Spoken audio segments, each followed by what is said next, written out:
Well, the spring game took place yesterday in Columbus. A little bit of a sparser crowd than normal, about 40,000 or so.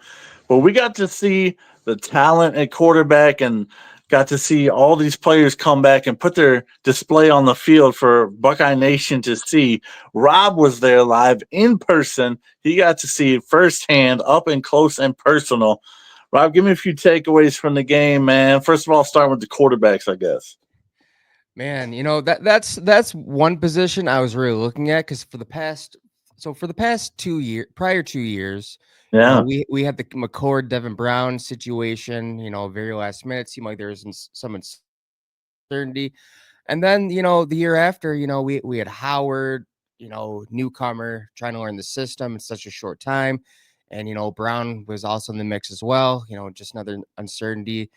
Hadn't had a clear cut starter since CJ Stroud, who just automatic. Even before that, Justin Fields was automatic. He was a 2 year starter. Mhm. Then CJ Stroud 2 year starter. But yeah, what I saw was that Julian Sand separate himself from the pack. He ended up with he was 14 for 20, 165 yards, and one passing touchdown. So I Mhm. mean, he had it all. Quick Yep. delivery when he needed it. Good touch on the ball. Good just great accuracy.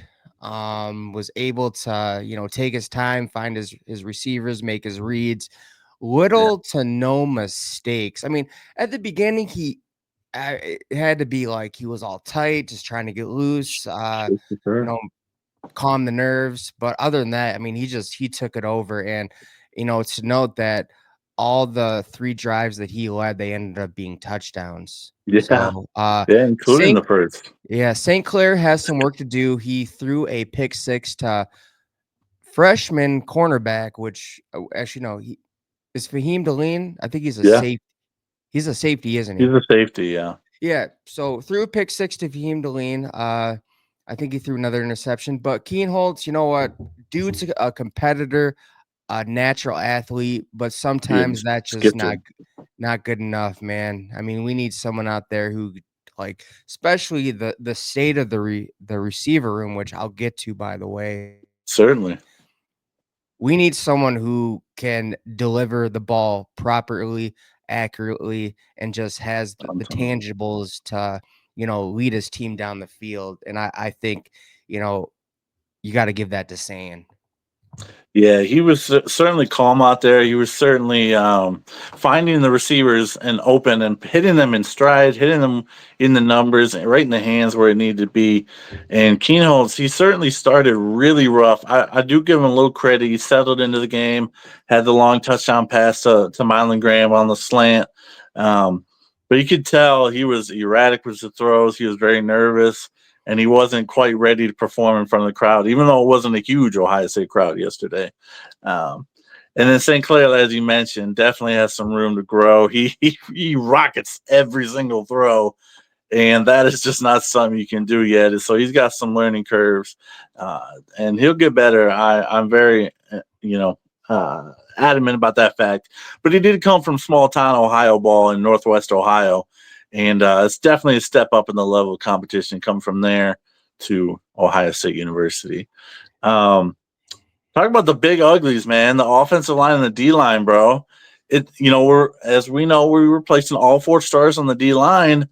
It seemed like the offensive line was mauling yesterday, which Yeah, is dude, really cool to see.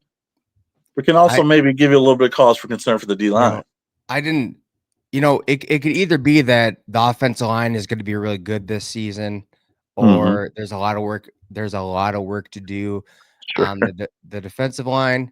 I'm gonna take off, my bias glasses and say that, hey, we're replacing pretty much the entire starting line. I mean, JTT, Jack Sawyer, Tyke Williams, Hamilton. Ty Hamilton. I mean, those are pretty much 4 year starters, man. That's big shoes to fill right there. I mean, they're all gonna be like for like low first, high mid second round picks.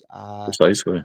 Yeah, pretty much. But the one thing that concerns me is if Hmm. you look at the depth chart and stuff, the weight Yeah, of our defensive linemen. I mean, like 255, 260.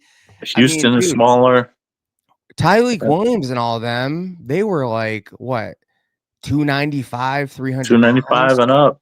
I mean, how can you be recruited as like we're not talking about like on the outside. We're talking about in an interior lineman Sure, where you're going up against some pretty big offensive line, especially like right. the Big Ten is known for their offensive linemen, man. It's Uh, gonna be an interesting experiment. Possibly, they need to beef up. and especially like you make that playoff push, you're going against Oh yeah, the big uglies of the SEC. So just and I'm pretty sure Day's comment at the end was basically alluding to we have a lot of work to do on the defensive line. Hopefully, they certainly. go after some in the portal because just like they need depth, they need size, or it's gonna get ugly, dude. I mean, let And me put it this and way: just people experience too. people like they're all like, well, how are we gonna do against Michigan? Like, I don't care about Michigan right now. How are we Hmm. gonna do against Texas? Texas is that first game. That's a big game. Yeah, right. There was, and their, I know their offensive line. They lost a lot of out of it from one of the biggest and best offensive lines of the year, but they're gonna bring back a lot of talent and a lot of big dudes, and so we're gonna need some bulk and meat. And I do believe we will be going to the portal for a defensive tackle. What I will say Hundred is percent. what I will say is I like what I saw from the edges. Okay, Getting good deal. Good getting deal. getting some good push, getting after the quarterback. Just again, it wasn't that interior lineman that we've been seeing the last 2 or 3 years. It's like Hmm. the opposite now. We're getting looks like we're gonna get good production from our edges, but we're gonna get like okay production from Yeah, interior linemen due to size. But yeah, dude, I would agree. I hope that this is CJ Hicks' year, and he finally has found his place on defense. It's just like, dude, it's kind of like Abdul Carter. He was originally recruited as a linebacker. They Sure. finally put him as an edge, and he might end up being the number one overall pick in this year's draft. So it's kind of like, is CJ Hicks finally going to be utilized in the way that suits his abilities? So Yeah, it's a one last chance, one last rodeo for CJ Hicks, and hopefully can put it all together at a new position and ball out. We definitely have got Kenyatta Jackson and Caden Curry to step up at those positions. I know we want to talk about the wide receivers as well, man. There were a lot of young bucks putting on a display, and that's oh, obviously fine because we know what we have in Ennis and we know what we have in JJ Smith. But to see the likes of Mylan Graham go off, lead us in receptions, five grabs, 90 yards, and a touchdown, uh, and then Quincy Porter making looking like Route Man Marv out there already. Just tell me what you saw from the White House, man. I mean, just seeing Quincy Porter in the warm-ups, that dude has quick feet. I Yeah, mean, he's gonna if you're going up against him as a cornerback, like you're gonna have to play your A game because he'll put you just like his footwork, he'll put you on skates right away if you make the slightest mistake. But but dude, he looks like he's like his frame, like he just looks like he's like the best athlete out there besides Jeremiah Smith. sure. I mean, I could see him being used in the red zone a lot this year, along with, oh my gosh, that'd be disgusting. Jeremiah Smith on one side, Quincy Porter on the other, like that that would be Yeah, sick, man. it's gonna be Uh, it's gonna be but wild to see the production from that unit. But it just keeps getting crazier and crazier each year because it's just like you go back to when they had JSN and Chris Olave, Garrett Yeah, Wilson, buddy. Marvin Harrison Jr., Jameson, Jamo, and just like it seems like it keeps getting better and better and better. I Sure. mean, literally, like I mean, not even think about next year. I'm already thinking about next year as well because it's just like Mylan Graham, Quincy Porter, another year, Jeremiah Smith. You have Chris Hmm. Henry Jr. coming in.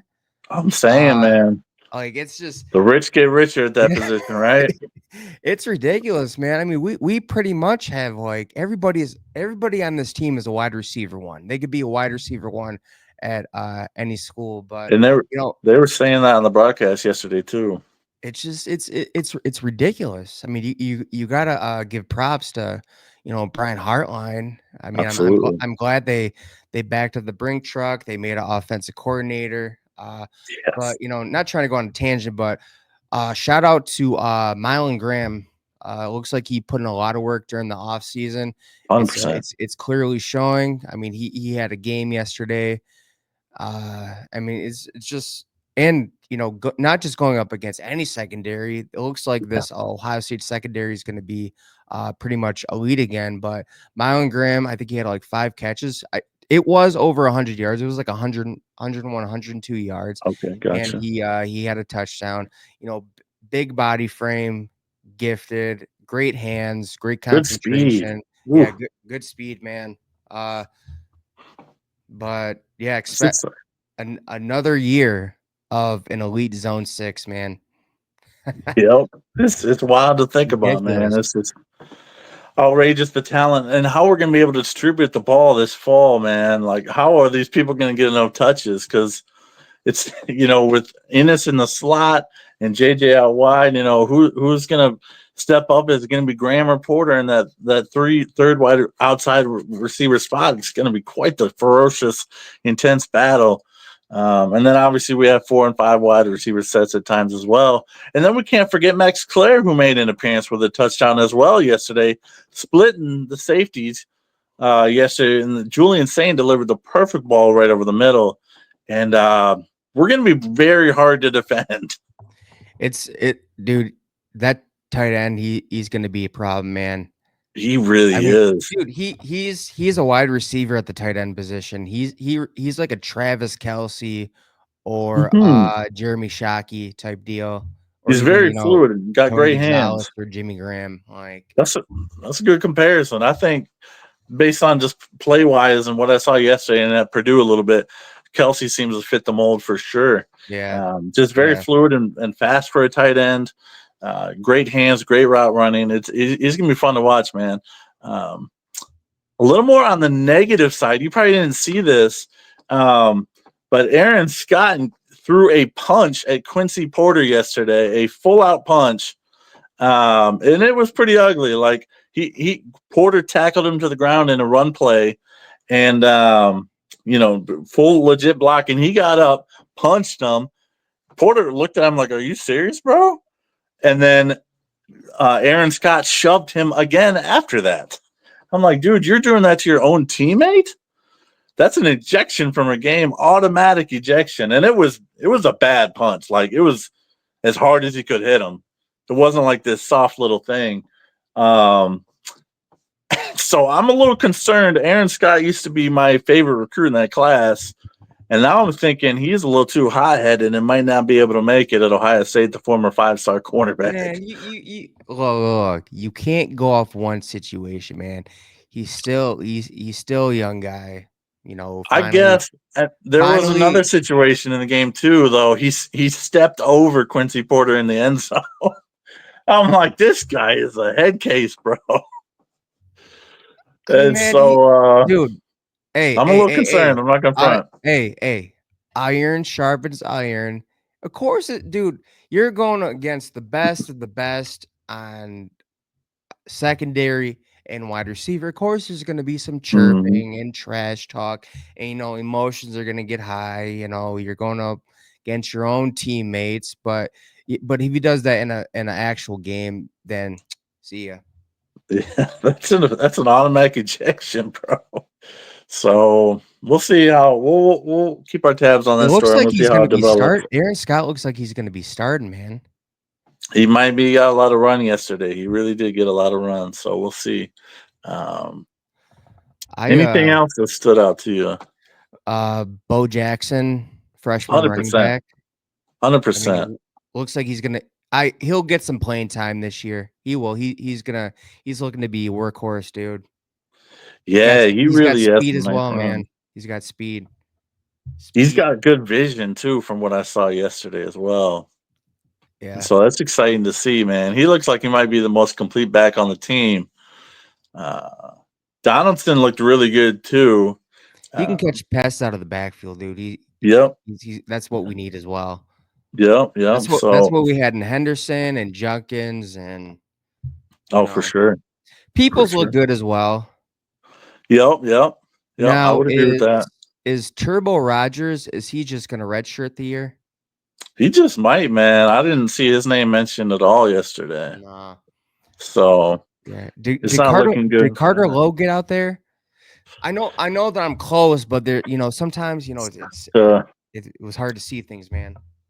I'm sure he did. I mean, it's tough to tell the offensive linemen and what there's so many people coming in and going out, especially in the second half. So I'm Yeah. not entirely sure on that one, but The section I was sitting in, yeah, Jack Sawyer, JTT, and Howard walked by. dude, that's cool, It was man. That's cool, man. cool. It was really cool. And, That's sick. just being able to see the blink, those rings are nice, man. Really, They are really nice. nice. Because then those championship rings got three of them, and it's a lot of fun to see that, man. And they got a lot of bling and Yeah. stuff they can show off now. And hopefully get back to work and continue to improve this summer, because that first game is coming down the tracks, man, and it's going to be a tough one to win, even though it's in Columbus. So Yeah. But other than that, linebackers look good, secondary look good. Uh, yeah, it's just not too many worries other than, the defensive line. yeah, The offensive line, I mean, it's man, I this Tyler Bowen, it looks like he's already proven his worth, dude. Offensive line looks pretty good. yeah. Onionwa came in from Rice and create some havoc, some good blocks at the left tackle position. So that was good to see. And I agree. I concur with your take on Bone, man. He looks like he's improving things already. So that's really nice to see. Yeah, Um, yeah. Another situation that's taken the college football world by storm this weekend is the Nico Iamaleava story. I mean, he is held out from Friday's practice. Then he held out from the spring game. He had offered a contract for $2 million after the postseason loss to Ohio State in the horseshoe. Agreed to that contract and is now holding out and is now kicked off the team. And was told to get lost and get bent. I need your initial impressions of this story, man. Like, what's going on? The first college football holdout, public anyway. I mean, if you look at the trajectory of NIL, and just like I guarantee you, if you look at the numbers for the transfer portal, it's probably a record number of those who actually got in the transfer portal. Yeah, it But was. Yeah. I mean, sooner or later, this was coming, man. Yep. It We Sooner or we later, both it predicted was this. coming. And here's the thing, man. Nico Iamaleava, I think that's how you say it. Nico Iamaleava. Uh, he's not worth it, man. I mean, like he did not prove his worth. People want to say, well, he led them to the college football playoff. No, Dylan Sampson was the SEC Offensive Player of the Year, Yeah. and I always bring this up when people talk about Amaliava. Um, I think about the Arkansas game. I mean, Oh yeah. it was 30 seconds, just trying to get him down the field.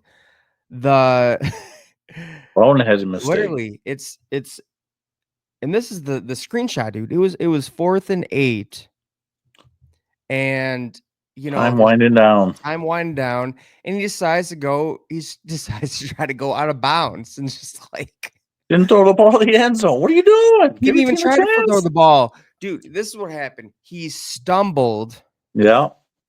and then Never got a pass off. he tried to get out of bounds. I'm like, dude, there's no point to try to get out of bounds. The game's over by then. But Yep. yeah, man, and just more reports are coming out. Like, so when you sign an NIL contract, there's certain Hmm. obligations that you have to fulfill. Sure. That's a part of the deal. And apparently it was like he did not follow through. I mean, we're talking about fan autograph sessions, Yep. meet and greets, Skipped them. just never showed up and said, and a lot of people are like just completely ghosted. Many inside happy to say good riddance to Iamaleava Well, over. when we were talking about this in the group chat, between the three of us, Matt, yourself, and I, my first thing was like, this guy is a toxic teammate. This guy has completely lost the trust of his teammates by not showing up as a supposed leader of this team, just abandoning your team. That is not some guy I would want to bring into any type of program if I was a head coach. Like, my goodness, man. Like, if you're willing to do that to your team that you committed to, you've been there for 2 years, how much more willing are you going to be able to do a team that you're just getting to know? Like, there is no scenario in the world where I'd offer Nico to come to my school. And Yeah, I guess I understand the talent aspect because again, he's young. There's still development, but like that's a cancer in your locker room that you yes, don't want, and especially like if you. So not only that, he's not showing up for the fans to fulfill his NIL obligations. He's sure. clearly in it for himself. If I was a betting man, I'd say he has the wrong people in his ear right now. He took some bad advice. I fully agree with you on that one, man. He thought he'd be a pioneer in this, and he thought Tennessee would pay, first of all. And when they Oh said get man. bent, he said, I'm going to see what I can get from a different program, and we'll see how that works out for him, man. But I mean, he only averaged 160 yards passing per game. And he had 19 touchdowns for the season. So it wasn't like he was putting up world-breaking numbers. And in the three biggest games, he only had one total touchdown of the whole season. So, yeah. yeah, man. I think he listened to the wrong people, like you said, and he allowed some poor people to give him some poor advice. And he's going to be paying for it now. He might be struggling to find a roster spot. So we'll see Yeah, how it plays out. But definitely, quite the man. story. It's just like, maybe some team like Oregon or Miami or Potentially USC because uh, they're down bad. potentially USC, teams are just like, man, we could really use this guy. And, we do have the money to pay him. But, Mm-hmm. team like he would not fit in with Ohio State's culture. I mean, There's no way. No. we like Ohio State is it's a brotherhood. People want to claim the wall, NIL is a big thing over there. I mean, yeah, NIL is the new thing of college football, but it's not the common denominator at Ohio State. And if you want to refute what I'm saying, go look at the fact that Carnell Tate and Jeremiah Smith, they were both offered millions of dollars to enter the transfer portal. They didn't even bite. So Yep. I don't want to hear it. He would not be a good fit. Anybody who's even entertaining the idea of day going after this guy, just Good. absolute. It's a big no for me. And it was really good to see Sayan kind of slam the door with his performance anyway. Because there are some people predicting that rumors out there the Ohio State might be going after him. But like as you mentioned, the brotherhood is strong, and you don't disrupt the brotherhood and the culture for one player. It's just not how it's done at programs like Ohio State. So, Yeah, definitely, man. so Definitely. steer clear of Columbus. Don't even come for a visit, bro. Don't even contact this guy. Don't even contact him. But yeah, that's gonna wrap it up for today. Go Bucks and God bless. We will see you on the next one. OH. IO now.